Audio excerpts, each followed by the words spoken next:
Hello, check. All right, people, I believe we are finally live. Thank you so much for waiting. Welcome back to Catalysis by Vedantu. My name is Pahul, and today we are here to do some serious business. Yes. So if I'm audible and visible, please write you in the chat box. You know the drill. Yes. Badhiya. So today we are here to discuss some really good rank boosting questions of the chapter of atomic structure. All right, and if you've attended my earlier classes, you know what this series is all about. Level Up series is targeting mainly your April attempt of JEE. If your JEE is tomorrow, then all the best for that. You can still watch this class. This will, improve your question solving ability, definitely. But basically, this is to target the April attempt. Fine. Now, we will be solving tough questions of each and every chapter one by one. Today is the turn for atomic structure. So this is the first question. Okay, एक बार ध्यान से देख लो इस question को. In the Bohr's model of the atom, n is the principal quantum number and z is the atomic number. Okay, and there are a few quantities that we can define. What are the few quantities that we can define?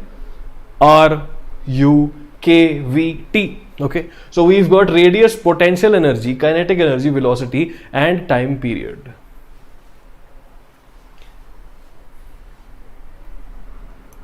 This is what is asked. This is the match the column that we have to solve. Okay, so we will solve this question. Just give me one moment. We will come back to this question. Just try to absorb this piece of information before we solve that question. Let me tell you, have you seen the videos that are up on this channel related to vote? देखा ही होगा है ना? So something very interesting is coming up, something that is going to benefit all of you. Vote. What is this vote? Will you vote? We'll tell you in 3 days. Okay, we will tell you what this vote is in 3 days. I think a lot of you already know. If you're associated with Vedantu for a longer time, you already know what this is, but we will tell you very soon. Chalo, now let us do this particular question. I'm going to enable the slow mode in the chat box now so that we don't disturb each other pointlessly, है ना? और साथ साथ में ये सवाल solve करते हैं. So first things first, can you tell me the expression for energy? This is your typical Bohr's model of the atom. Yeah, and in Bohr's model of the atom, of course, we have some formulae that if we remember, it is very good for us. Yeah. The first thing that I ask you, what is the formula of energy? Formula of energy, a lot of you will tell me, sir, starts with a minus sign. Yeah, it is minus 13.6 into Z square by N square electron volts per atom.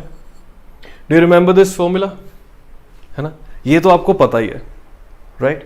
Now this formula of energy, what energy is this? Is this potential energy?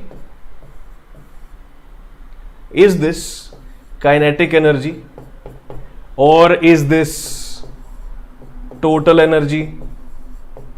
Or is this none of the above? This is your question right now. Tell me, this energy's expression that we've written, what is it? Is it potential energy, kinetic energy, total energy, or none of these? What is it? क्या है ये?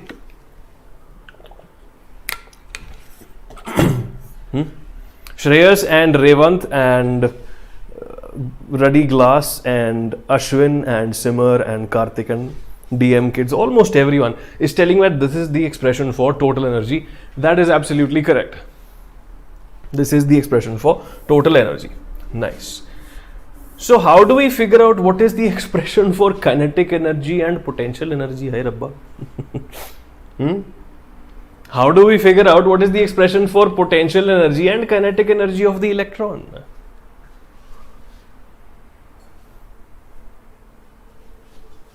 What?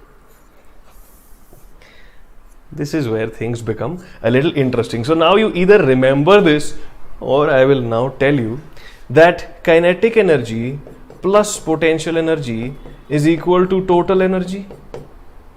है ना जी? The addition of these two will be equal to total energy. Fine. Now one more thing that is applicable in the Bohr's model of the atom. The Bohr's model of the atom is derived. Okay. The Bohr's model of the atom is derived if you remember that concept, it is derived when you take the electrostatic force on the electron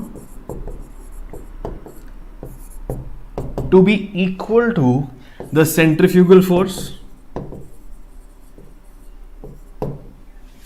centrifugal नहीं बोलना चाहिए, centripetal बोल लो. I am not a physicist. Please understand what force I am talking about. The force that pulls the electron into circular motion, basically. Yeah. So electrostatic force is equal to centripetal force, isn't it? That is the starting point of the derivation of Bohr's model of the atom.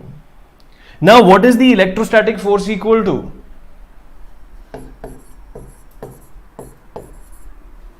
If I am talking about just the hydrogen atom, one proton, one electron, can I write this? ke square by, कुछ गलत किया मैंने यहां पे, है ना जी? ठीक है, K Q square by R square exactly is equal to M V square by R, है ना? This is what I will write. Electrostatic force is equal to centripetal force. This is where the derivation comes from. ठीक है. So now you guys know that kinetic energy is equal to half mv square. Can you calculate half mv square from here? Half mv square, if I see from here, is simply equal to ke square by r into 1 by 2. You understand? Half mv square, just pretty obvious, right? यहाँ पे mv square है. Create half mv square, it will come out to be ke square by r into 1 by 2. And my dear friends, do you remember what is the potential energy in an electrostatic system? K q1 q2 by r. Potential energy in an electrostatic system is k q1 q2 by r, isn't it? So potential energy is equal to minus sign k into charge on the electron into charge on the proton. I'm just taking the example of hydrogen atom right now. है ना? Minus charge क्यों आया? I mean, why is there a minus sign? Because electron has a negative charge, isn't it? Electron has a negative charge. Potential energy, of course, can have a negative sign. Kinetic energy will have a positive sign, right? Because we are not saying it has a negative velocity. होगा भी तो square हो जाएगा. Kinetic energy has to be positive. Potential energy can be negative. That is why our total energy will come out to be negative. ठीक है. So potential energy over here comes out to be ke square by r. Can you see the relationship between potential energy and kinetic energy over here? I can see that kinetic energy is basically equal to minus half times potential energy. And from here, we can calculate the relationship between kinetic energy, potential energy and total energy, isn't it? This is what we have. Kinetic energy is simply equal to minus sign into 1 by 2 into potential energy. So therefore, you can figure out this particular equation. Yeah. So once you figure out this particular equation, you will figure out that potential energy is equal to minus 2 times total energy and kinetic energy, potential energy is equal to 2 times total energy with a normal sign, and kinetic energy is equal to minus 1 by 2 times total energy. ये आपके पास आ जाएगा. 1 by 2 नहीं आएगा, minus times total energy. This is what you will get eventually. Fine. Potential energy will be twice the total energy. Kinetic energy will be minus sign because kinetic energy has to be positive into total energy. ठीक है? Fine. So what will be the formulas if you want to write that? Potential energy's formula will be minus 13.6 into 2 into z square by n square electron volts per atom. ठीक है? This is a z. And this total energy का minus sign is kinetic energy. This is minus 13.6 with a plus sign now into z square by n square electron volts. Understood? Understood the step by step thought procedure? What are we doing over here? We are trying to solve a question. Yeah? You might already know the answer to this question. But still, what we are able to do from this question is we are able to revise a very interesting concept which a lot of people don't know. ये चीज बहुत लोगों को पता नहीं होती. and sometimes this comes directly in examinations. And now when we are able to think about this, of course our question solving abilities have improved. ठीक है? Got it? Fine. So ultimately what you have to remember, okay, for the Bohr's model of the atom, what you have to remember is total energy into 2 is equal to potential energy. Total energy into -1 is equal to kinetic energy for the electron in the Bohr's model of the atom. This is what I have explained. You can rewind and watch this part again. Okay, you can rewind and watch this part again if you did not understand. Fine, I have explained it thoroughly. ठीक है, तो चलो, now we have to solve this question. We have ratios of a lot of quantities. U of 1,2 is to K of 1,1. Without even solving, can you give me the answer for the first part? For the first part, for part A, without even solving, can you tell me what's the answer? बिना solve करके बताओ. There is only one option that can be the answer for this case. I'll solve it for you as well.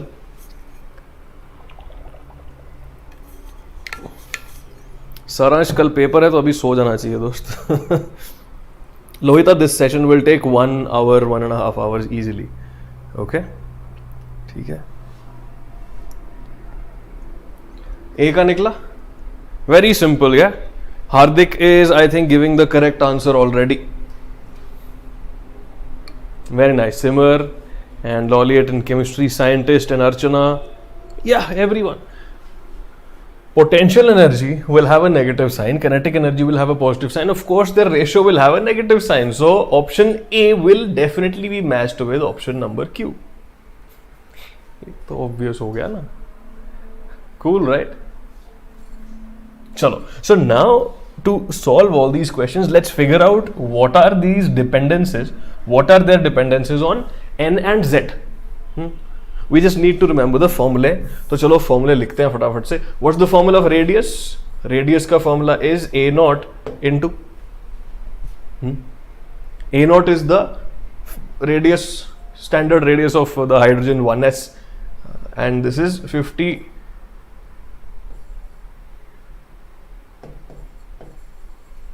Yeah, as far as I remember. है ना जी, 52.9 picometers. So what's the formula for radius? A naught into n square by z. Do I need to know what is A naught, what is 52.9 picometers? No, I don't need to know that. I just need to know that radius is proportional to n square by z. ठीक है? Similarly, potential energy is proportional to 2 times, okay? There will be a minus sign as well, minus 2 times z square by n square. Similarly, kinetic energy will be proportional to plus z square by n square. So we just need to figure out the proportionalities. Let's write the proportionalities of each of these things. Yes, what's the formula for velocity? Do you remember? 2.18 into 10 to the power 6 meters per second into z by n. Okay, into z by n. More is the atomic number, more will be the speed of the electron. If you go further from the nucleus, lesser will be the speed of the electron. Okay, so once again, do we need this? No, we simply need velocity is proportional to z by n. And now comes time period. How do we figure out time period? Time period कैसे निकलेगा? Time period is essentially your circumference divided by speed, isn't it? Distance upon speed is your time period. Yeah. So circumference will be proportional to 2 pi r divided by speed, that is given by v. In chemistry we are calling velocity speed the same thing, don't worry. Okay, so time period is proportional to r by v.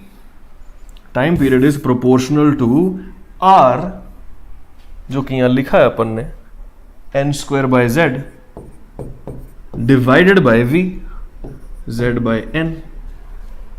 This comes out to be time period is proportional to n cube upon z square. If you are able to figure out these proportionalities, this question becomes very simple, isn't it? हो गया, fine. So now let us solve this question. U of 1 comma 2 ratio K of 1 comma 1. Yeah, U of 1 comma 2 is proportional to minus 2 times Z square by N square. Z over here is 2. Yeah, Z over here is 2 square by N square. N over here is 1, so यहाँ पे आ जाएगा 1 square. Ratio kinetic energy proportional to Z square by N square proportional to 1 square by 1 square. क्या आ गया यहाँ पे? This comes out to be minus 8 is to 1. So for option A, Q is the correct answer. Awesome. Very simple. Very simple. Artist mind, I'll show you the schedule for level up very soon, don't worry. So this is simple. Can you figure out the second part now? Can we figure out the second part? Second part should be very simple. N square by Z. Yeah. R of 2 comma 1 is to R of 1 comma 2. So R is N square by Z. So this becomes 2 square by 1 is to 1 square by 2. So this becomes 4 is to 1 by 2, or it is as good as 8 is to 1. So for option B, S will be the correct answer. Now people, A Q B S, C D आपका आ जाएगा P. Okay. D will be P and C will be R if you solve it using the same idea. My question for you is now, okay, my question for you is there something wrong in one of the options? Question is not over yet. My curiosity is there something wrong with one of the options?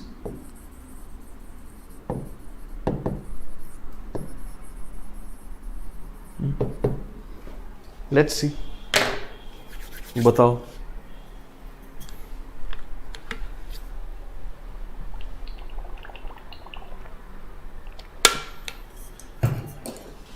Lolliet is on the correct path. Very nice. Very good. कुछ गड़बड़ है ना कहीं तो. There is something wrong. Yeah, there is something wrong with this question. One of the options I think is wrong. Can you figure out what option is wrong? Avjeet, yes. Bilkul, absolutely. This option is actually wrong. Okay, this option should have been 9 is to 1. है ना जी, तो वो मैंने भी notice किया mistake while solving. I was like, what am I doing wrong? Then I realized the ratio is supposed to be 9 is to 1 over here. है ना जी? Yes, good.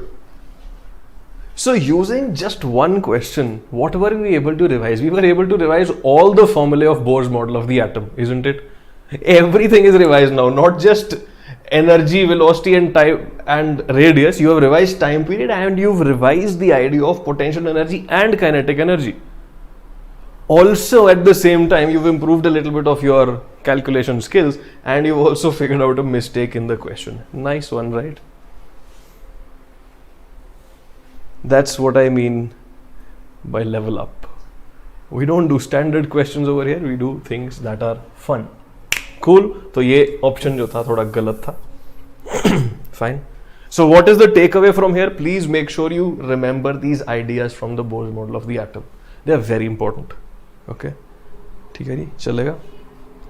Karthik is asking, sir, is this series for mains or advanced? This series is for mains and advanced and NEET and BITS and VIT. Why? Because all these examinations are question solving examinations. If you are able to solve difficult questions, you will obviously be able to solve easy questions, isn't it? If you can lift 200 kilograms in the gym, you can easily lift 150 kgs in some other competition, isn't it? So that's what we are trying to do over here. If you are targeting JEE Main, solve tough questions. JEE Main will become nothing is difficult in JEE Main. Okay, that's what we are doing. Time for the next question. And yeah, something fun is coming up. We'll reveal what it is in 3 days. Vote. Will you vote? We'll see in 3 days. Anyway, this is the schedule, people. You can take a screenshot of this. I'll give you 5 seconds. This is the schedule for the Level Up series.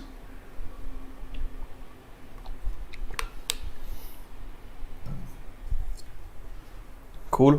तो ये schedule है. चलो आगे बढ़ते हैं. Simar Jeet is saying it was simple. Yes, Simar, it was simple if you keep calm and apply all the concepts. You know, it was simple. It can be confusing in the examination sometimes. चलो अब ये question करते हैं. Now the first question, as Simar is saying, it was simple. I agree, it was on the simpler side. It was tricky. It could, involve. It could make you do some silly mistakes if you don't know about kinetic energy, potential energy. मजा आ जाएगा. Now let us look at this. SS is saying, are these expected in advanced? Definitely. Advanced में ऐसे question आ सकते हैं. Oh damn. Let me tell you what this is. Okay. Let me tell you what this is.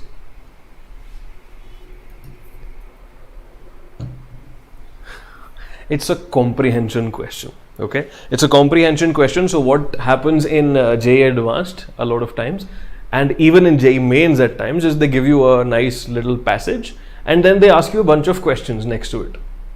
Okay? So this entire passage has 3 questions next to it. Let's read this passage, let's learn things from this passage and then try to solve those questions. Ready? Chalo. Let's read this particular passage. Patience चाहिए. One of the most important things while solving examinations is patience, because you can easily panic and move ahead and screw it up. So, let's read this. It is tempting to think that all possible transitions are permissible. Okay, it is tempting to think that all possible transitions are permissible. Electron can move from any state to any state. That is what you think. But, okay, it is tempting to think that all possible transitions are permissible and that an atomic spectrum arises from the transition of an electron from any initial orbit to any other orbital. Any orbital to any orbital transition is what you think. But this is not so, because a photon is what is involved in electronic transition, right? If you are taking electron from A to B, you are giving it photon. If you are bringing electron from B to A, you are taking away the photon. Yeah. So a photon has an intrinsic spin angular momentum of √2 into h by 2 pi, corresponding to s equal to 1. So the photon as a particle has spin equal to 1.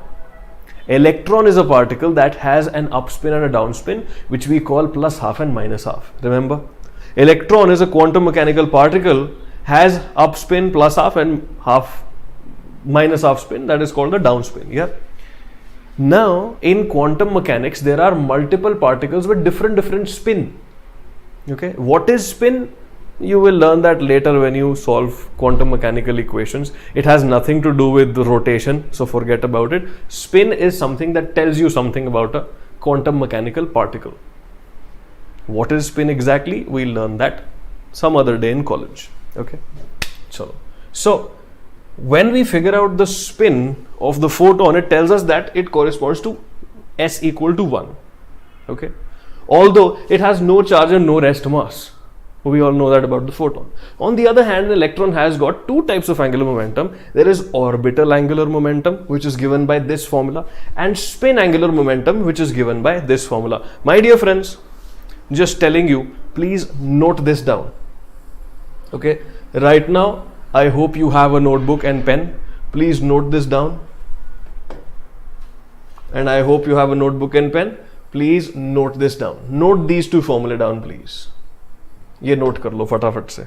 Okay, these are important especially for JEE Advanced, and right now they are important because we need to solve a question. Yeah, so just write it down, please.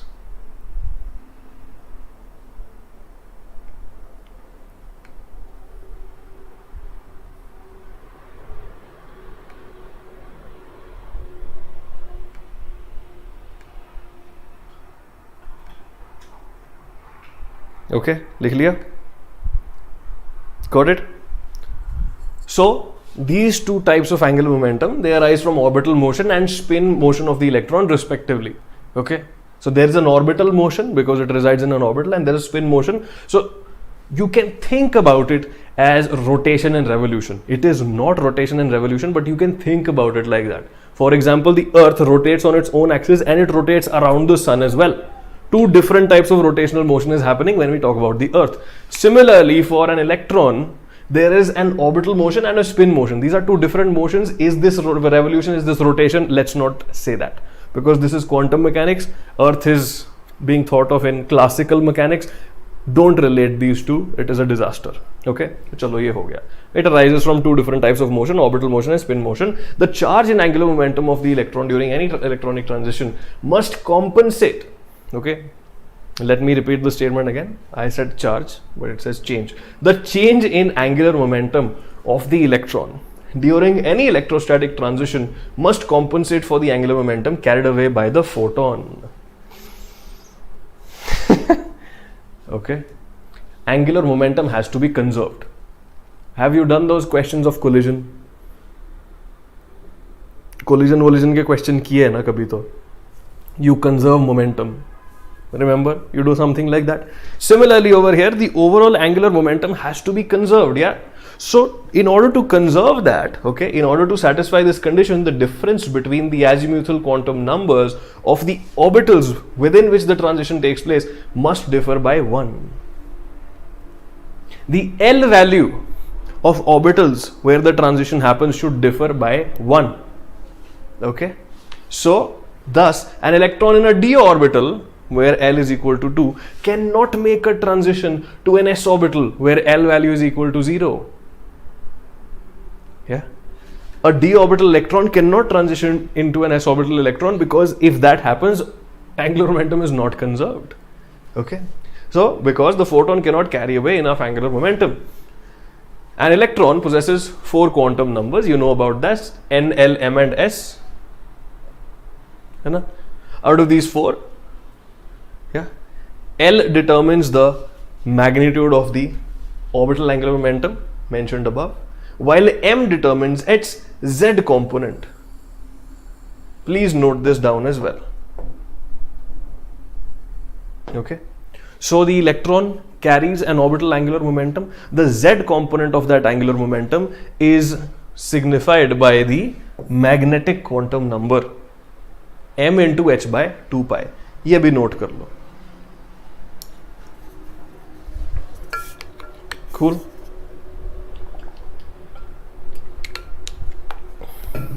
Please note this down. The rest of the statement I think you know. The permissible values of m are only integers from minus l to plus l. You know, right? M can be minus l to plus l can be 0 to n minus 1. Everything else you already know. Okay? So what I'll do is, I'll give you 10 more seconds. Okay? I'll give you 10 more seconds. Please read this passage once, and then we will solve the next 3 questions related to this passage. तो एक बार बस इसको क्या करो, ध्यान से पढ़ लो और नोट कर लो the formulae. Please note them down. Okay.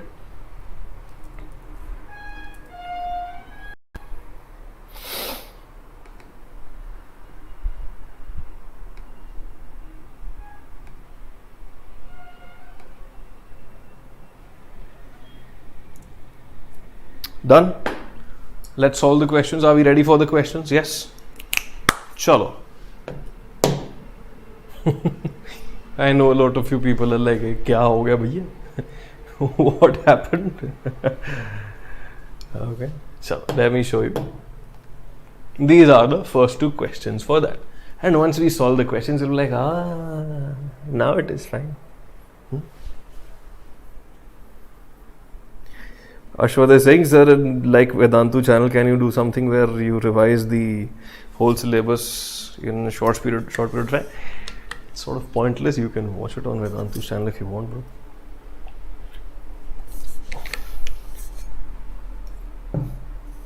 सोहम, अरे यार भाई एक कमेंट डाल देना नीचे, मैं हमेशा भूल जाता हूँ. Just leave a comment down on this video as well. I am very sorry.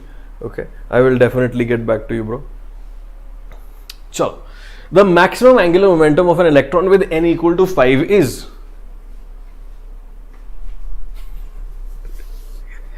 they've given us the entire Ramayana and Mahabharata in that passage. But out of it, they're asking us very simple questions. This question is as good as where did Ravan live? Lanka mein rehte the Ravan. Kya kare? Yeah, this question is easy, isn't it? The question can be solved. So that passage was there to make you faint in the examination, basically. Okay, that passage will confuse you, and this is a typical example of something that can come straight away in JEE Advanced. Okay, question to solve kar loge na. If n is equal to 5, L values can be 0, 1,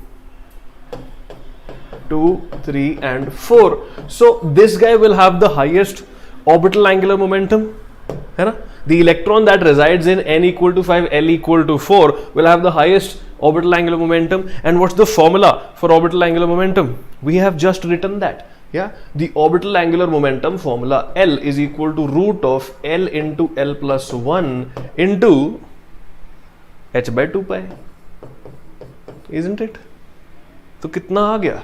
This comes out to be root of 4 into 5 into h by 2 pi. So the answer becomes option number D.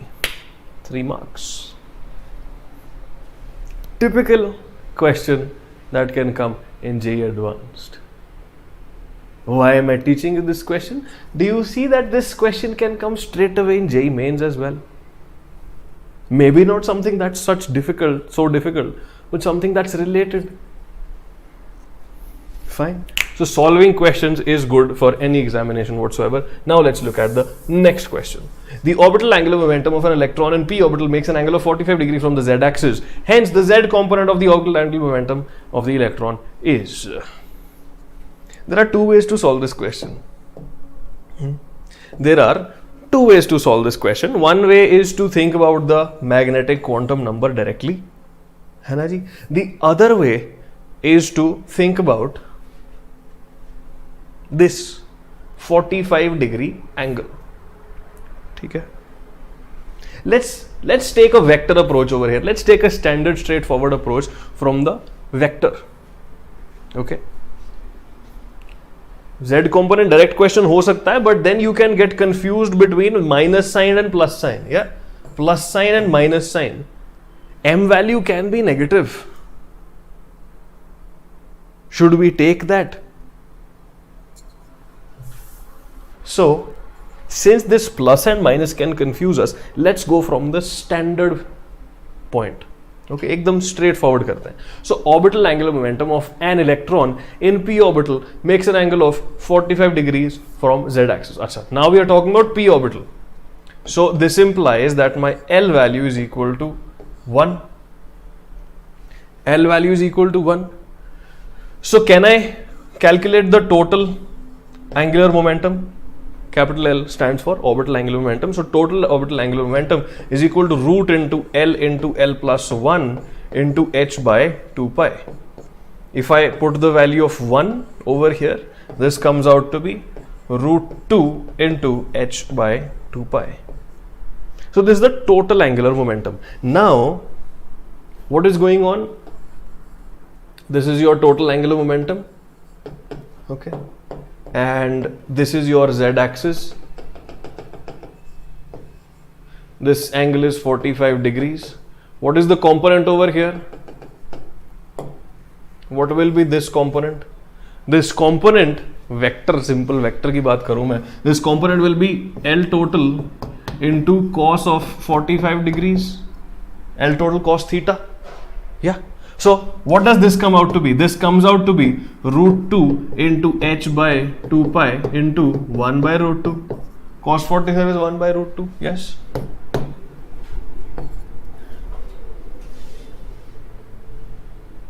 In order to avoid the confusion with the minus sign. है ना जी? ठीक है. चलो.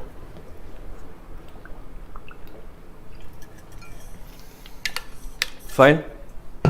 Nice, good. Let's move on now. The spin only magnetic moment of a free ion is root 8 Bohr magnetons. The spin angular momentum of the electron will be. Very nice question. SS is asking, is this a previous year question? I am not sure. This is good. Spin only magnetic moment is root 8 Bohr magnetons. My dear friends, for magnetic moment, do you remember the formula?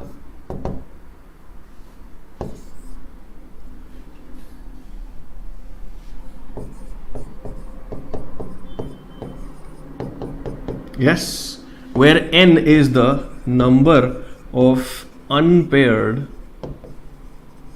electrons. Yes, fine.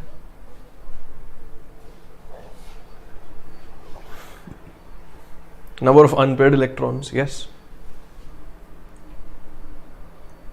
Okay. So how many unpaired electrons do we have? First of all, let's figure out how many unpaired electrons we have. Can I figure this out? Root of n into n plus 2 is equal to root of 8.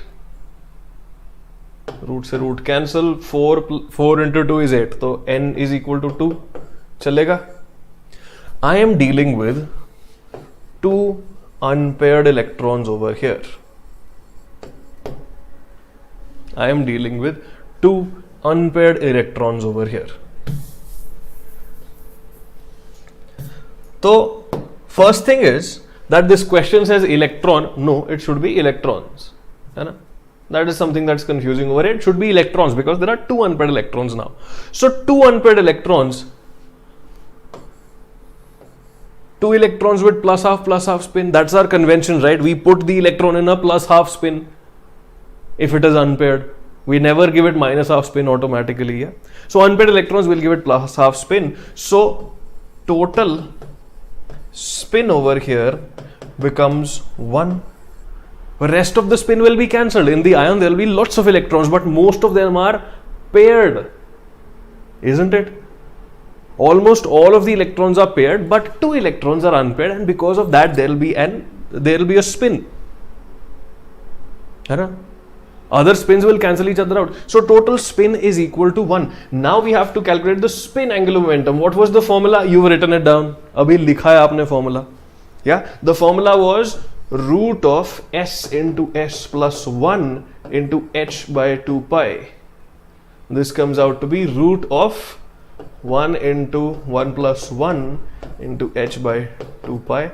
This becomes root 2 into h by 2 pi.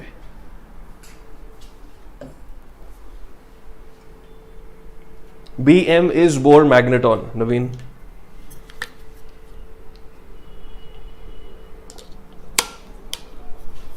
Cool, chalega? Done? Nice. अच्छा question था ना?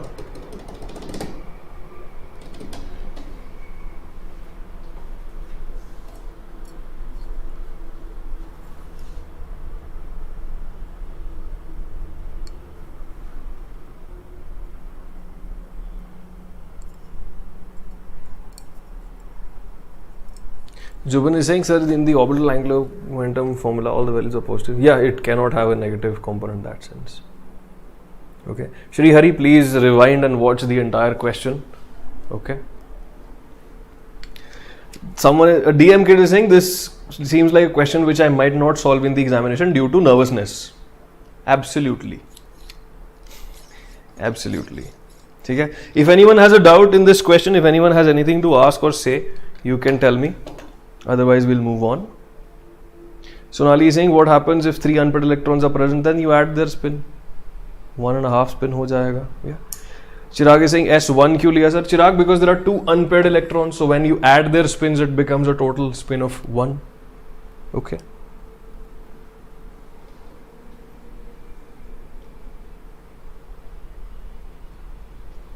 Chalo, nice. So, very nice question. Comes from a interesting passage. This passage tells you a few interesting things. Yeah. One thing is that all transitions are not possible. If the L value is different by 1, then the transition is possible. Tells you about the orbital angular momentum, spin angular momentum. Chalo, badhiya. Yeah. Joseph is saying, now why was that passage given? Precisely. चलो जी आगे बढ़ते हैं. I think everyone can solve this question if you apply a little bit of brain.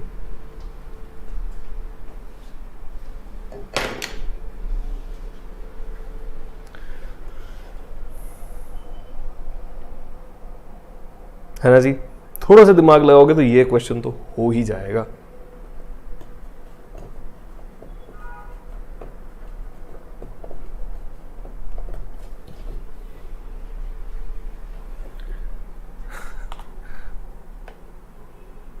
Shravani, I'm not going to discuss on this channel, but we have an English channel called Vedantu Enthuse. You can check out solutions over there tomorrow. Okay.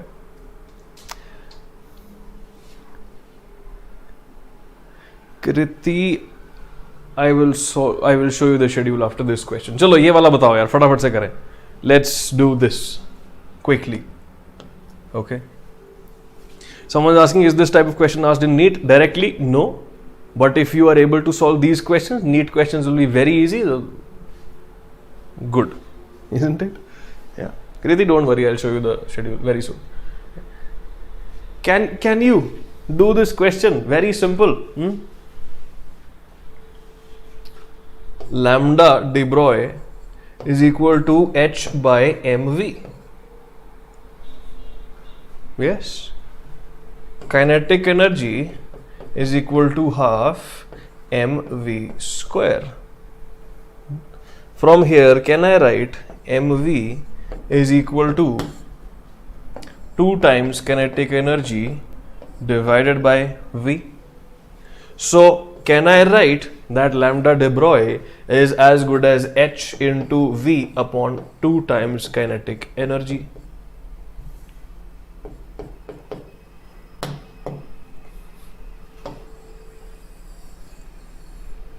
Look at this relationship. Fine. What is given over here is kinetic energy is the same. Kinetic energy is the same. So, can I simply say over here, all you need to think about is the de Broglie wavelength will be proportional to the speed. I am denoting speed with v because in chemistry we call speed and velocity basically the same thing. Okay, speed and velocity is essentially termed as the same thing in chemistry because we are chemists, we don't know physics. So lambda de Broglie is proportional to velocity. Now since the electron, alpha particle and proton have the same kinetic energy, electron is the lightest, isn't it? Electron is the lightest, implies it will be the fastest because we are talking about the same kinetic energy. Proton बीच में आएगा and then you've got the alpha particle. This will be the slowest because this is the heaviest. You have your answer. Yeah, the wavelength for the electron is going to be the highest, then the wavelength for the proton, then the wavelength for the alpha particle. I think this is the correct answer. Yes, simple. थोड़ा सा दिमाग चाहिए, थोड़ा सा. Okay. Is it a straightforward question? Definitely not. Is it a good question? Definitely yes. Nice. Right? Chalo, let's move on to the next one. The radial distribution function P of R. It's a radial function. It's not an angular function. It depends on the distance from the nucleus. That is all. Radial distribution function P of R is used to determine the most probable radius, which is used to find the electron in a given orbital. ठीक है? dp by dr. Okay, this is the P. Okay, this is the function P. Derivation of that function for 1s orbital of any hydrogen-like atom having atomic number Z is given as this jazz. Okay. So when you differentiate the radial distribution function, you get this. Then you have to solve these questions. Which of the following statements is /r correct? At the point of maximum value of radial distribution, dp by dr equal to 0, one antinode is present. Most probable radius of lithium 2 positive is A0 by 3. Most probable radius of helium positive is A0 by 2. Most probable radius of hydrogen atom is A0. picometers. बताओ.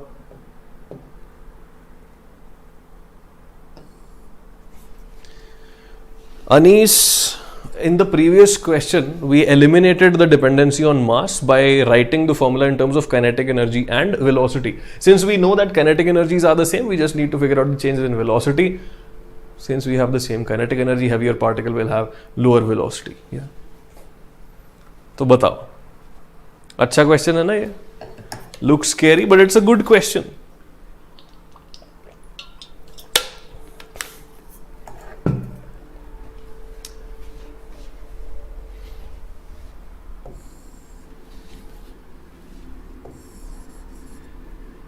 I'll rewrite it as radius of maximum probability.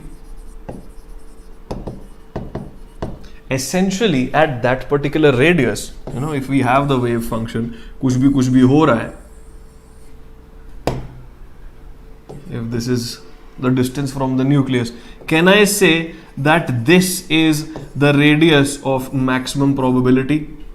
It is also called ROMP. Okay, in modern chemistry terms, this radius is known as the radius of maximum probability, ROMP. Okay, this is basically the global maxima for this radial distribution function. This is a global maxima. How do we figure out a global maxima? We can figure out a global maxima by using a little bit of logic and a little bit of mathematics. Over here at this particular point, isn't it obvious that dp by dr will be equal to 0? Derivative of the function is 0 at maxima, isn't it? Obvious सी बात नहीं है. Derivative of a function is 0 at a maxima. That's exactly what is given at the point of maximum value. Radial distribution function dp by dr is equal to 0. This part is definitely correct. है ना जी? This is the radial distribution function. When we derive that function, when we take the differentiation of that function, if it is equal to 0, we are at a maxima. That will definitely be the radius of maximum probability if we are using a little bit of logic. है ना जी? ठीक है? ठीक है. Now, first part of this statement is correct. Second statement says one antinode is present here. What is antinode? Antinode is basically the point of maximum amplitude of a wave.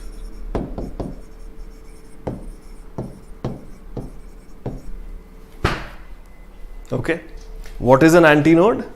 An antinode is the point of maximum amplitude of a wave. Fine. So someone is saying it could also be a minima. Yes. But do you remember that the radial distribution function comes from psi square? Psi has no significance essentially. Then you convert it to psi square. This psi square is your radial probability density function. This is just your radial distribution function which is of no significance. तो क्योंकि आप उसका square लेते हो, do you understand? Someone asked me, it can be a minima as well. Yeah, but that minima will also become a maxima when you take the square of this function, and that is what gives us the probability at the end. So minima over here can also be called the antinode. So it's fine. If it's a global minima, global maxima, doesn't matter. It is essentially a point of inflection and it gives you the maximum probability radius. So yes, one antinode is present, of course. Option A is correct. We're taking a simple case over here. Fine. Most probable radius of Li2 positive is A0 by 3. कैसे करेंगे? dp by dr दे रखा है. Make it equal to 0. Okay. When will dp by dr equal to 0? Can this term be 0? No. Can this term be equal to 0? No. Can this term be equal to 0? Yes. Have you solved such questions? They give you the distribution function, have to make it 0 and find out where the node is. Similarly over here, derivative of the main wave function is given to you. You just have to make it equal to 0 to find out the radius of maximum probability. So this guy is 0 when 2r minus 2zr square by a naught is equal to 0, है ना? ये चीज 0 होगी जब ये चीज 0 होगी. This entire thing is going to be 0 when this part is going to be 0.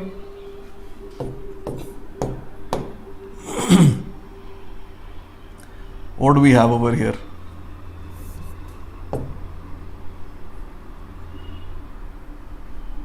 R is equal to कितना आ गया? A naught by Z, है ना? This is all. Radius of maximum probability that maxima comes at R equal to A naught by Z. A naught by Z. ठीक है जी. So for lithium, what is the atomic number 3? A naught by 3, correct answer. Helium, what's the atomic number? 2. A naught by 2, correct answer. Hydrogen, what's the atomic number? 1. A naught, correct answer. The correct answer to this question is A, B, C and D. Nice. Naveen is saying, I've just completed 11th. I can't understand some questions. Not a problem, Naveen. Don't worry, it's fine.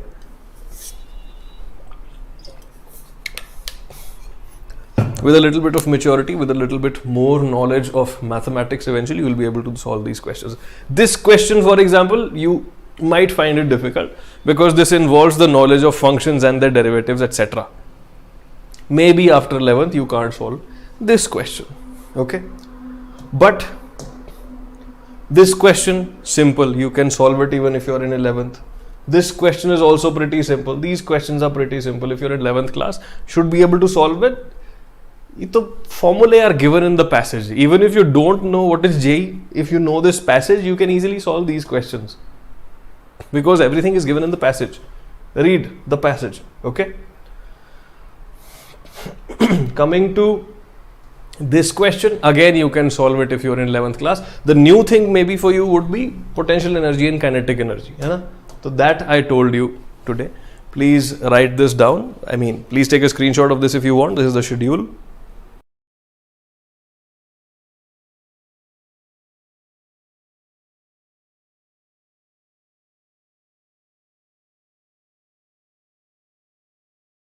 Chalo, fine. Simmer, okay, I'll try, bro, to be faster. चलो ये भी हो गया. हाँ दोस्तों, ये vote क्या है? What is this vote? Pretty sure you guys have heard about this Vedantu vote.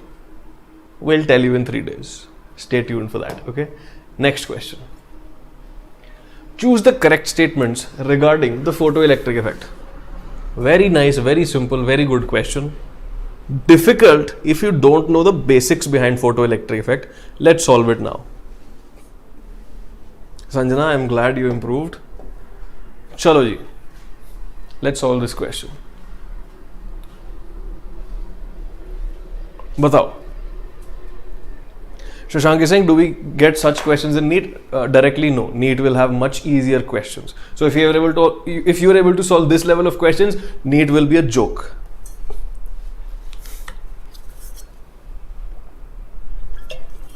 Mukund, I'm glad, man. Sir NT Abhyas questions बहुत ज़्यादा इजी, उनको करने का कोई फ़ायदा नहीं है. Okay, it's not of any use to solve NT अभ्यास questions because they are very easy.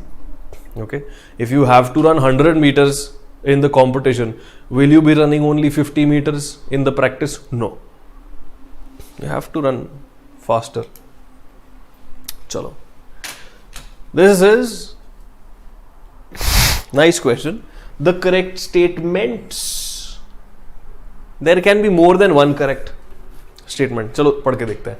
No electrons are ejected regardless of the intensity of radiation unless the frequency exceeds the threshold value characteristic of the metal. Isn't that correct? This is the summary of photoelectric effect, isn't it? This first statement is a beautiful summary of photoelectric effect. Kinetic energy of the electron that is ejected is equal to h nu minus work function. Work function can also be written as h nu naught. Incident threshold. If the incident frequency is less than the threshold frequency, there is not going to be any ejection of the electron. Okay, sorry, I have a little bit of a cold as usual. अब देखो, what happens is that if you have low energy photons, if you have, let's use two colors, okay? अब यहाँ पे just to explain low energy and higher energy, I'll take red photons, okay, and I will take blue photons, okay?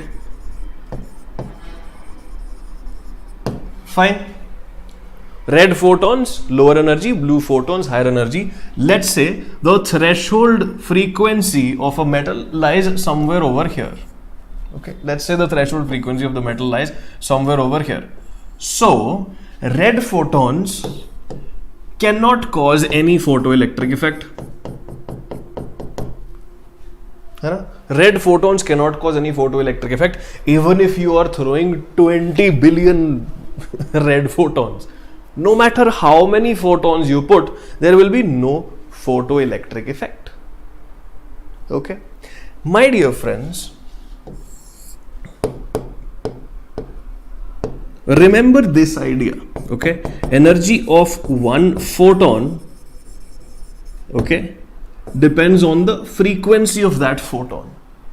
Okay, and the number of photons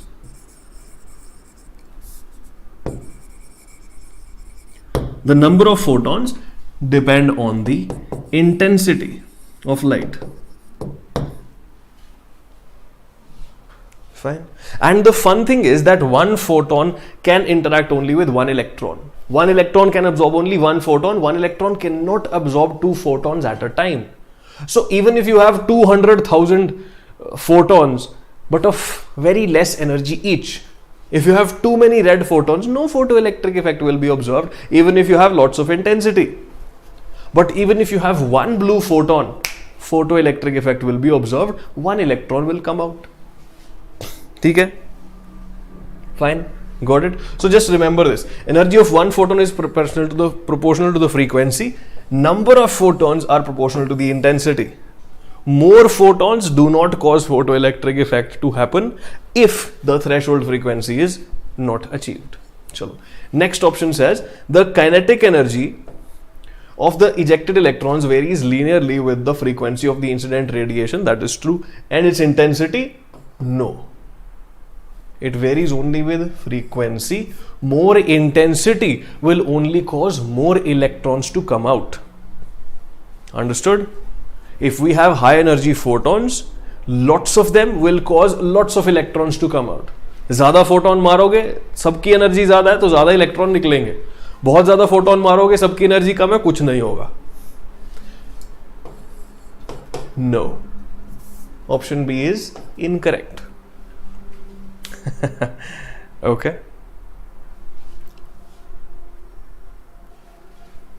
Even at low intensities, electrons are ejected immediately if the frequency is above the threshold value. That is true. Okay, even if you have less photons, if the frequency is matched, then you can have 1 electron, 2 electron, 3 electron coming out. Yeah. Last one. An intense and a weak beam of monochromatic radiations differ in having number of photons and not the energy of photons. Yes. Monochromatic radiation bole to of the same wavelength, of one singular wavelength. Okay. So if you have intense radiation, it will have more photons. Weak radiation, less photons. It just depends on the number of photons, not in the energy of photons. Energy of photons depends exactly on the frequency. But this statement is also correct. A, C and D are absolutely correct. Fine. Done.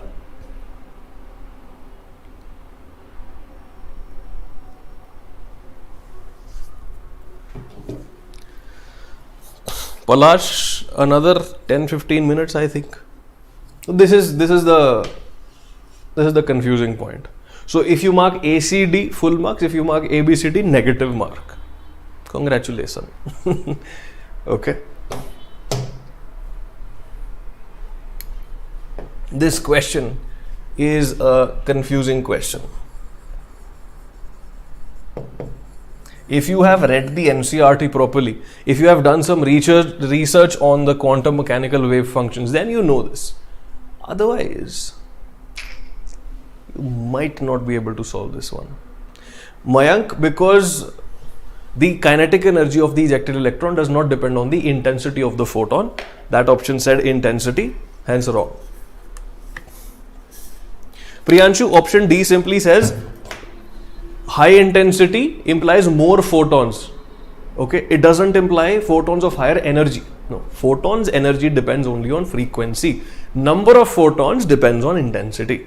That was the option number D. You can rewind and watch it again. Fine. So select the correct statement about the wave function psi.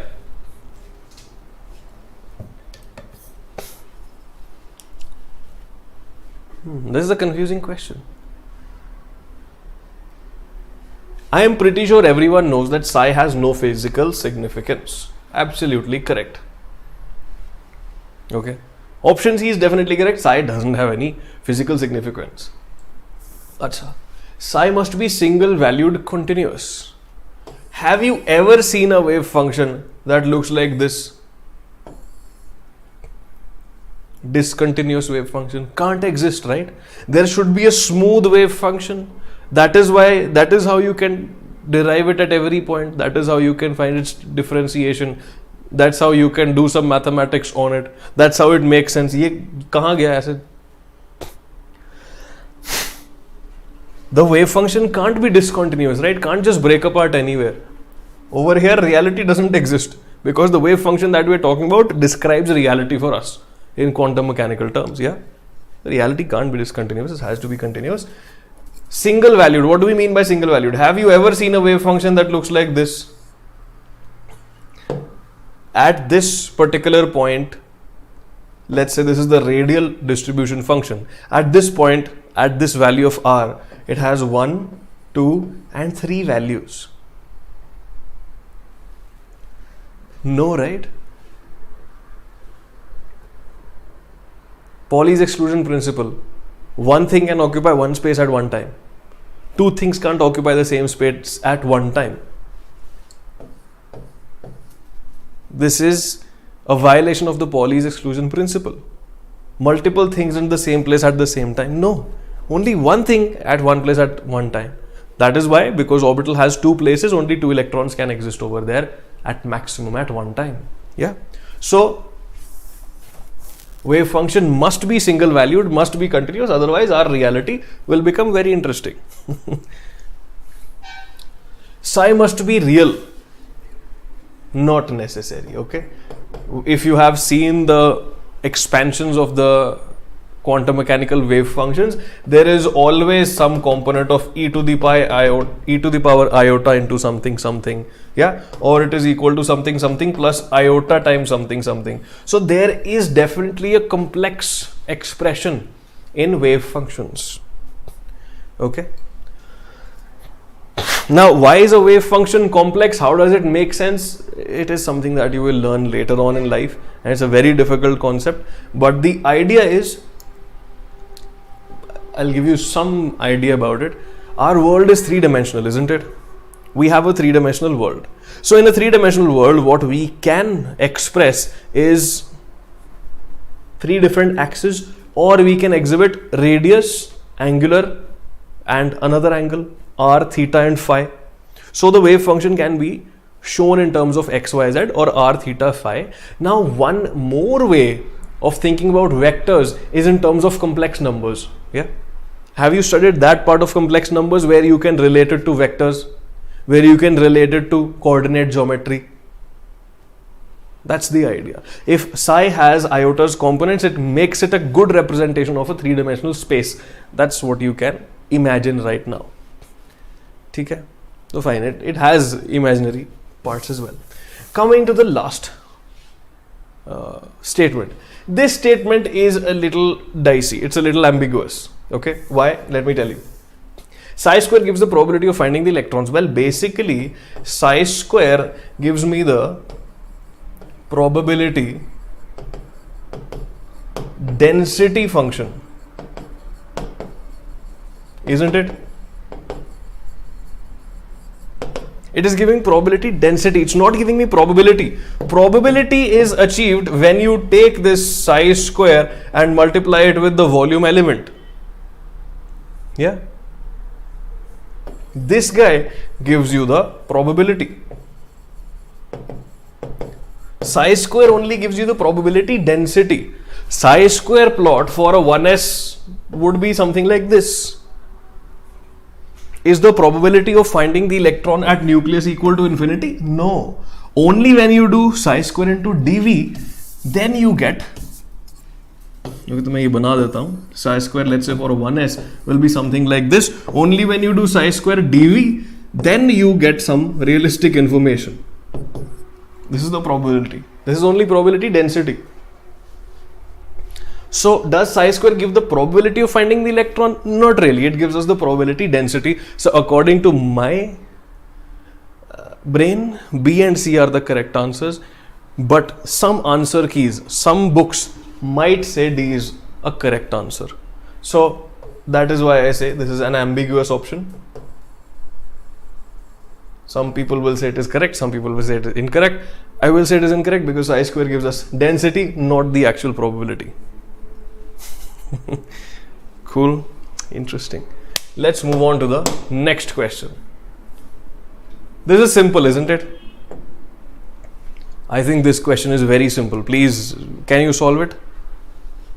As I say, can you summarize the Schrodinger's equation? It's pointless to do it right now, bro. What you can do is, I have taken an entire series of sessions on the atomic structure. It's called What's in the Atom. The playlist is there in our playlist section of the Catalysis channel. You can watch the last class of that series. It's all about quantum mechanical, Schrodinger wave equation, etc. etc. देख सकते हो.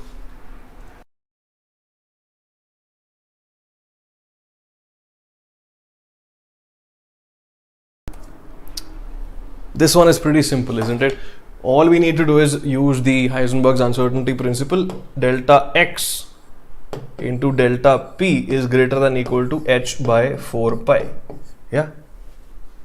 So if we are calculating the minimum uncertainty, I can say delta x into m delta v is equal to h by 4 pi. So uncertainty in position, which is what we have to calculate, delta x is equal to h by 4 pi m delta v. Now we just have to fill in the values. Yes, values I think you can do on your own.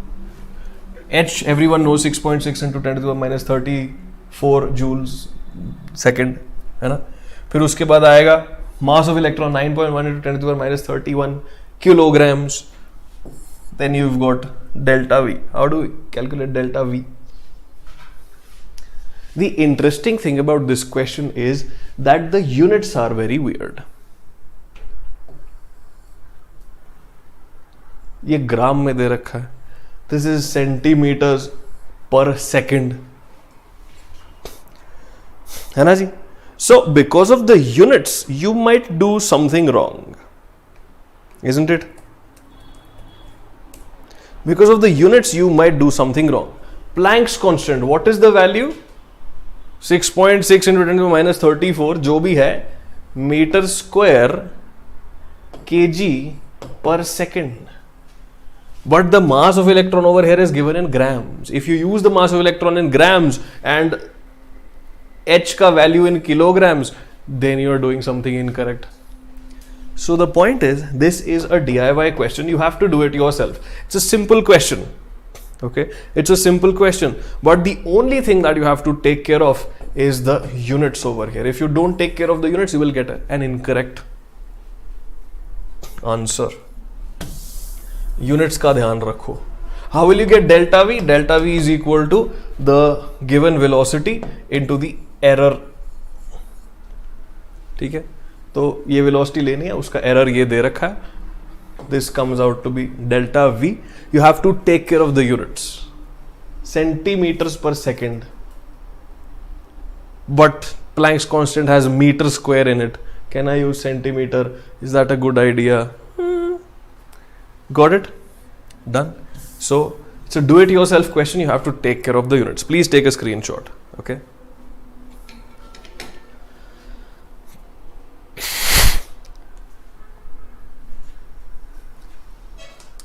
Aviral is saying, well, won't cause much of an issue, just places of 10 will shift. Aviral, just giving you an idea. Okay, एक थोड़ा hint दे देता हूँ. Okay, I know places of 10 are the only things that will shift, but if you are getting an answer of, मान लो ये solve करके you are getting an answer that is somewhere around 10, because this question accuracy not very easy to achieve. If you are getting an answer of somewhere around 10, you might mark this as the correct answer. If you are getting an answer of somewhere around 1, you might mark this as the correct answer. That is where the problem can occur, because accuracy of calculation in this question is not that easy. Always take care of the units. अगर unit सही रखोगे, then even if you get an approximate answer, you can choose the closest answer very easily.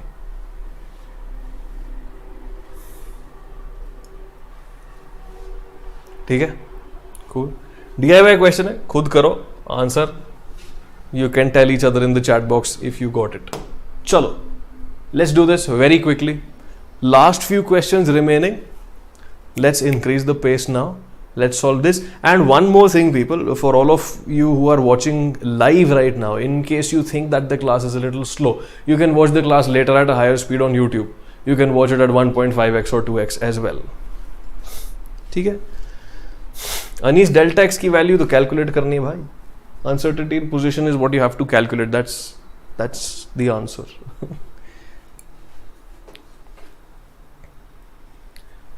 लो, ये करो, ये तो simple है. I think this is very simple. First one is psi 310. What does this mean? Let me tell you what it means. It means n, l and m. Principal quantum number, azimuthal quantum number and magnetic quantum number. Fine. So principal quantum number is 3. Option Q or option R. Azimuthal quantum number is 1. This becomes 3p. M value is 0. अब क्या करें? There is px, py, pz. Okay? Or whenever you've written electrons, you draw up the p orbital like this, isn't it? ऐसे लिखते हो ना p orbital. Let me tell you what you can say over here is this is -1, this is 0, this is 1 in terms of the m values. This orbital has m value -1, this orbital has m value 0, this orbital has m value 1. Okay. Now according to our convention, okay, the convention that we follow in quantum chemistry or quantum physics is that anything that lies along the z orbital, m value will be equal to 0. This is convention. Okay, this is just a convention. Technically speaking, this could be pz, this could be px, this could be py, but since we have to choose a standard, the standard that we've chosen while doing calculations is that whatever lies on the z axis, we will call its m value to be 0. Okay, z axis is essentially taken as the principal axis. ठीक है जी. So according to our choice, according to our convention, this is option number R. ठीक है. Then comes 1, 2, 0. This is impossible. If the n value is 1, l value can't be more than 1. 530. Obviously this stands for 5f. What other option? 311. The only option remaining is option number Q. So once again, 1 is 3p. As I said, 1 could either be px or it could be py. We've just fixed the principal axis as z. Others will take place automatically. Done. Nice question. RSPQ is the correct answer. ये भी बताओ फटाफट से. Quickly, you guys have to tell me this now. Okay, you guys have to tell me what's the correct answer, and then I will give you the homework question very soon. Devesh, I had started my preparation from the middle of 11th class. Okay, not before that. चलो ये बताओ फटाफट.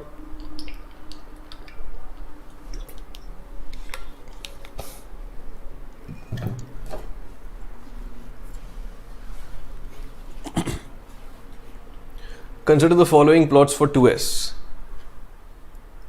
What's the correct answer? Aditya, please rewind and watch it again, man. That was a very primitive, simple question. Rohit is asking how much portion of 11th is needed for 12th. Atomic structure, mole concept, chemical bonding, especially hybridization, and chemical equilibrium. These 4 chapters are very important. आगे answer is option number B. बड़ी simple सी बात है. Yeah, this is simply psi. Does it have any physical significance? No. When we square it, it gives us probability density. As I just showed you, at nucleus, can the probability be so high? No, because this is just psi square. When you multiply it with psi square into, when you do psi square into dV, when you multiply it with a volume element, then it becomes probability. This is just probability density. How does density become the real thing? When you multiply it with volume. How do you turn mass density into mass? By multiplying it with volume.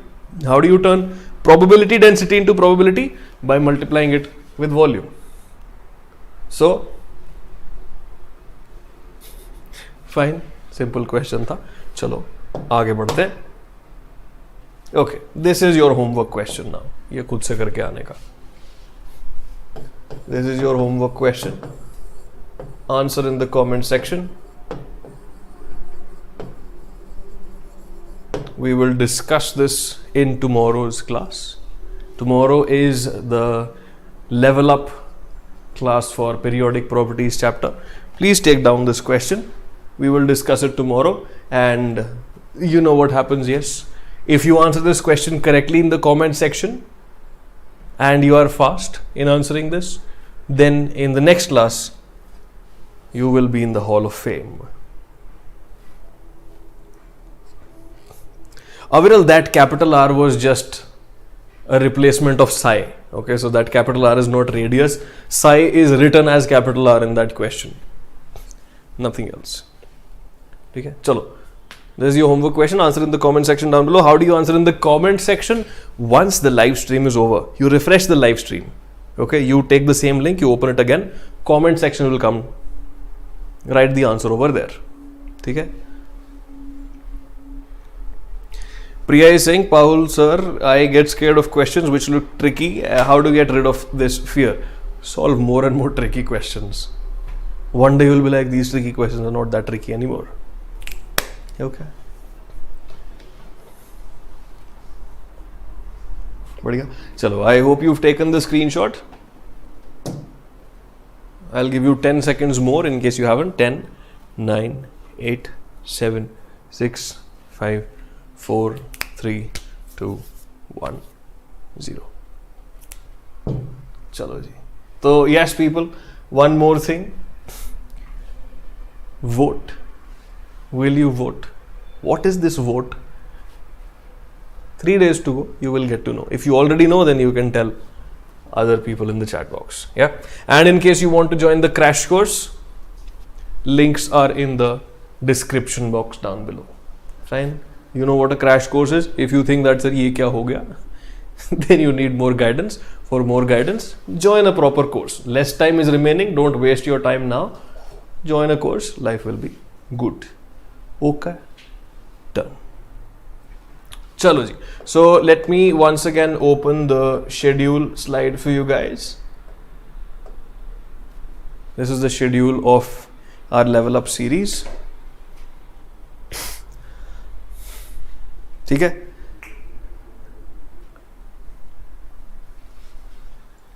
I'll just have a look at the chat box for 2 minutes and then we'll end the session. Okay. Madhu is asking, how are my cats? Cats are fine. Nandu is saying most of these theory based questions are very tricky. I know, but the more you solve them, the better you will get at them. बढ़िया हो जाएगा. Rohit is saying organic is needed for the part 2 of Chem book, right? Rohit, yes, general organic chemistry is also important. If I didn't mention, sorry. Ram, it is possible to contact me in the chat box over here or in the comment section after the video is done. Study with Pixie saying my percentile is 35.7. If I try, can I crack JEE? First of all, you have to try. Second of all, read NCERT, solve NCERT's questions. That will give you an advantage. Okay, NCERT ज़रूरी है अभी के लिए. Rishit is saying why is GOC in two parts? Because in the first part we'll cover more of the electronic effects, hyperconjugation, resonance, etc. In the second part we'll cover more of isomerism. ठीक है.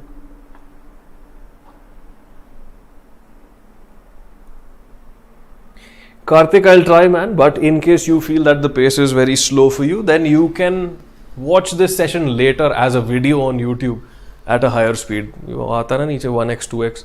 You can watch it at 1.5x if you want. Cool. Chalo.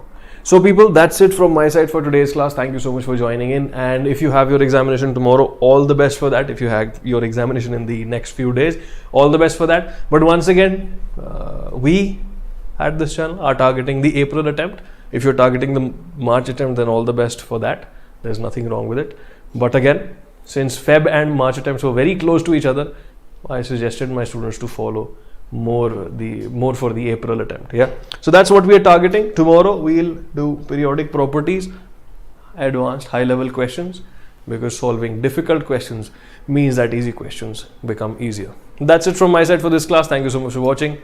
Please stay subscribed. Until the next class, take care.